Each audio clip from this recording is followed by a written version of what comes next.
Assalamu alaikum warahmatullahi wabarakatuh. मैं doctor Rana Ahmad. In this today video, I'm going to share about the refrigerator expiry. क्योंकि most of the people ignores the expiry that is inside the refrigerator. तो क्योंकि वो ज़्यादा sense नहीं होती, तो क्योंकि the one of the most expensive medicine is inside the refrigerator. May be by जो है मेडिसिन आपको 500 का पैक पड़ा होगा, यहाँ पे 2500 7,000 रुपये का एक पैक पड़ा होता है. तो मेक श्योर करना है जो जब भी इनकी एक्सपायरी आए, you have to return it on the spot without any delay. So let me uh, help you how to find out that. So सबसे पहले आपने अपना जो सिस्टम है वो अपना रेफ्रिजरेटर देखना है, ओपन करनी है हर महीने. फॉर एवरी मंथ आपने हर महीने ये काम करना है. देखिए फार्मेसी में हर महीने काम करेंगे आप.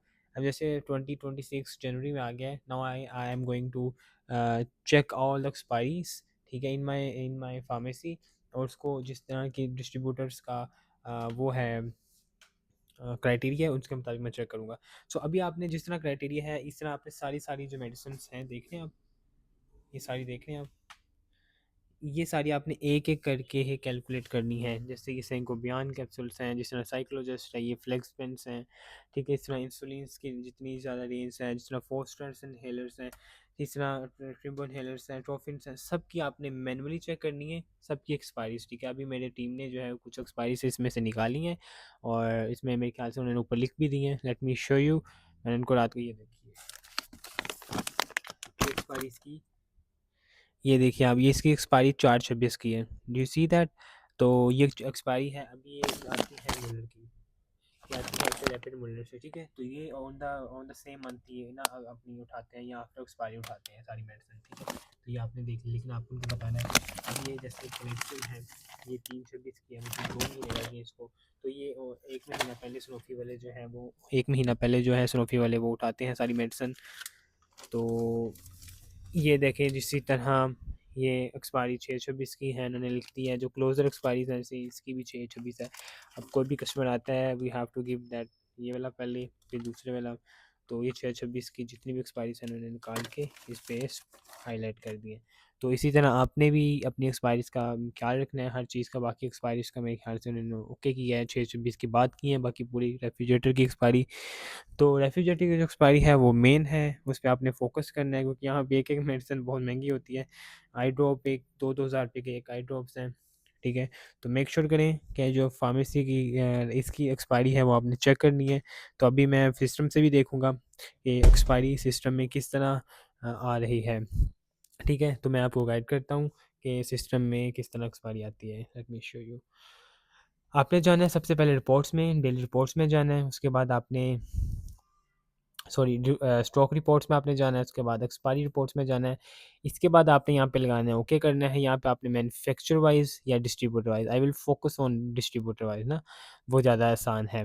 तो कैटेगरी वाइज जिसको हम डिस्ट्रीब्यूटर वाइज कहते हैं, उस पर आपने क्लिक करना है. देन आपने उसके बाद आपने यहाँ से नेक्स्ट 180 डेज़ का मतलब नेक्स्ट 6 महीने का, मतलब आज से 6 महीने तक जितनी एक्सपायरीज हैं वो मुझे शो हो. वो मैं चाह रहा हूँ यूडीएल सनोफी की मुझे एक्सपायरी शो हो, ठीक है. ये जो है मैंने इसको ओके किया, इसको मैंने यहाँ 180 डेज़ को ओके कर दिया. अब ये देखिए नेक्स्ट जो 60 डेज़ की मेरे पास 180 डेज़ की मतलब 6 महीने की सिर्फ एक एक्सपायरी आ रही है. वो कौन सी है? क्लेक्सिन. आप समझ रहे हैं. अब जो क्लेक्सिन 80 mg आ रही है ये तीसरे महीने के, मतलब मुझे अगले महीने में उनको इन्फॉर्म करना है कि मेरी मेडिसिन के लिए क्लेक्सिन 80 निकल जाता है, वेल एंड गुड. अगर नहीं तो मुझे उनको इन्फॉर्म करना है कि बस 4 क्वान्टिटी है, 4925 की मेरे पास एक्सपायरी है, वो आप रिटर्न ले लें और उसको मुझे मूविंग स्टॉक के साथ कर दें. मूविंग स्टॉक आपने ले लेना है. फॉर एग्जांपल आपने उसको उनके साथ यूटीपार ले लें, दैट जस्ट मूविंग, नोस्पा ले लें, कोपलेक्स ले लें, इंटेरोजिम, कोई भी मूविंग आइटम आपने उसके साथ आपने स्टॉक में रिमूव करवा लेना है. Do you understanding my point what I am saying? तो let's see another another distributor. अब मैं आपको दिखाता हूँ एबट की, क्योंकि एबट की सेम मंथ की एक्सपायरी उठाते हैं. तो जैसे आज जनवरी चल रही है तो उन्होंने जनवरी की मंथ की उठानी है. तो मैं चेक कर रहा हूँ, कोई जनवरी की मंथ की नहीं है अभी. तो अभी मैं चेक करता हूँ. ये एबट आ गया. मैं फिर भी इससे 390 डेज़ की डालता हूँ. नेक्स्ट 3 मंथ से आगे कोई एक्सपायरी है इसकी एबट की तो वो मुझे दिखा दे. अभी ये देखिए आप, अभी इसमें जो मेरे पास एक्सपायरी एबट की आ रही है वो यहाँ पे एबो ऑल टैबलेट आ रही है, एक 4/26 मतलब अप्रैल में जा रही है, ये भी अप्रैल में जा रही है, ये तीसरे महीने सी लीवर, ये तो मुझे वैसे भी ज़बान नहीं आता, सी लीवर की जो है वो एक 3 की आ रही है एक्सपायरी। तो मतलब इस सेम मंथ में एबट की जो हमारे पास स्टॉक पड़ा हुआ है, सेम मंथ में इनकी कोई एक्सपायरी नहीं है, आप समझ रहे हैं, इस सेम मंथ में कोई एक्सपायरी नहीं है। लेकिन one thing that I want to tell all of you dear pharmacist and new pharmacy owners, कि आपने एक्सपायरीज जो हैं वो सिस्टम से भी चेक करनी है, ठीक है, क्योंकि सिस्टम में भी यहाँ पे मैंने एक की बजाय 3 लिख दिया हूँ ये एक्सपायरी डालते हुए परचेजिंग के दौरान। तो आपने फिजिकली अपने एम्प्लॉयज़ को कहना है कि आप लास्ट मी चेक करें इस चीज़ को, आप समझ रहे हैं इस बात को। तो जब चेक करेंगे इन चीज़ों को, फिर वो फिजिकली आपको कोई नहीं मिलेगी, तो इस मतलब आपकी वो एक्सपायरी जो है 100% ओके है, कोई मसला नहीं है एक्सपायरी में। So I hope this video is helpful for you. See you in the next video.